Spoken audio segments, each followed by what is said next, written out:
మెదక్ జిల్లాలో భూభారతి సదస్సులు పకడ్బందీగా నిర్వహించాలని కలెక్టర్ రాహుల్ రాజ్ అధికారులకు ఆదేశించారు. జిల్లాలో 187 గ్రామాల్లో గ్రామసభలు నిర్వహించారని 10,933 దరఖాస్తులు స్వీకరించినట్టుగా తెలిపారు.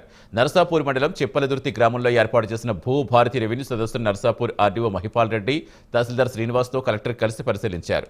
భూభారతి సదస్సులు రైతులకు అర్థమయ్యే రీతిలో నిర్వహించాలని కలెక్టర్ సూచించారు. దరఖాస్తుల విషయంలో తెలియనివి అధికారులను అడిగి తెలుసుకోవాలని కలెక్టర్ రాహుల్ రాజ్ రైతులకు సూచించారు.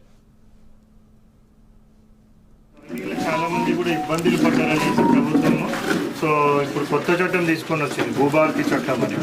ఈ భూభారతి చట్టంలో ఏంటంటే ఇంతకుముందు ఇబ్బంది పడ్డ రైతులు ఎవరైతే ఉన్నారో వాళ్ళందరికీ శాశ్వతంగా పరిష్కారం అవ్వాలి, వాళ్ళ సమస్యలు పరిష్కారం అవ్వడానికి మార్గం సుగమం చేసే విధంగా ఆ భూభారతి చట్టంలో సెక్షన్లన్నీ కూడా ఏర్పాటు చేయడం జరిగింది.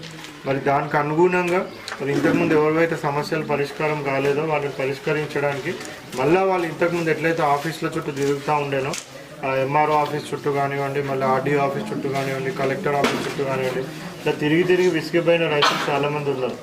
మళ్ళీ సేమ్ థింగ్ వాళ్ళకి కావద్దు అనేసి మనము రైతులు మన దగ్గరికి రావడం కాదు, మనమే రైతుల దగ్గరికి పోవాలని ఒక మంచి ఉద్దేశంతో ప్రభుత్వము రెవెన్యూ సదస్సులు అనేది కూడా మనకి 3 జూన్ నుంచి 28 జూన్ వరకు కండక్ట్ చేస్తాము. సమస్యలు మన దగ్గర పరిష్కారం కావు, కానివి ఎందుకు కావు అనేది కూడా రీజన్స్ రాసి, రైతుకు అర్థమయ్యే విధంగా రీజన్స్ రాసి ఎవరి దగ్గరికి వెళ్తే ఆ సమస్య పరిష్కారం అవుతుంది, ఎక్కడ పరిష్కారం అవుతుంది, ఎందుకు మన రెవెన్యూ బృందంలో కాదు కూడా వాళ్ళు క్లియర్ కట్గా రాసి ఇచ్చేస్తే ఇప్పుడు వాళ్ళు కూడా ఏ ఆఫీసుల చుట్టూ తిరగరు.